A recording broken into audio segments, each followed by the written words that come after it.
Sir আমরা বন্টনের মামলাটা কখন করব? যদি কোনো সম্পত্তিতে আপনি বা আপনার পূর্বপুরুষগণ ক্রয় সূত্রে এজমালিতে ক্রয় সূত্রে মালিক থাকেন অন্যান্যদের সাথে, অথবা কোনো ব্যক্তির সম্পত্তিতে অর্থাৎ বাবার বা দাদার সম্পত্তিতে তার ওয়ারিশগণ আপনারা যদি এজমালিতে সেই সম্পত্তিতে ভোগ দখলে থাকেন, তাহলে সেই ক্ষেত্রে আপনারা যদি আপনাদের সম্পত্তির অংশটুকু আলাদা আলাদাভাবে করে নিতে চান, ভোগ দখল করতে চান আলাদা করে, বা ক্রয় বিক্রয় করতে চান, হস্তান্তর করতে চান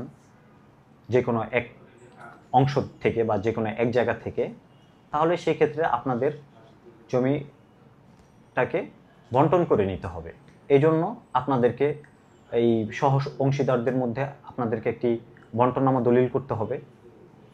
যদি অপরপক্ষ অর্থাৎ আপনার সহশরিকগণ যদি আপনাকে বন্টন করে না দেন, অথবা আপনার জমির সম্পূর্ণ আপনাকে বুঝিয়ে না দেন, তাহলে সেই ক্ষেত্রে আপনি দেওয়ানি আদালতে একটি বন্টনের মামলা দায়ের করতে পারেন। যখন আপনার সহশরিকগণ আপনাকে এজমালি সম্পত্তিতে আপনার অংশ বুঝিয়ে না দিবেন বা বন্টননামা দলিল সম্পাদনে অস্বীকার করবেন, সেই ক্ষেত্রে আপনি বন্টন করার জন্য ওই সম্পত্তি আপনার সাহাম বুঝে নেওয়ার জন্য আপনি বন্টনের মোকদ্দমা দায়ের করতে পারেন।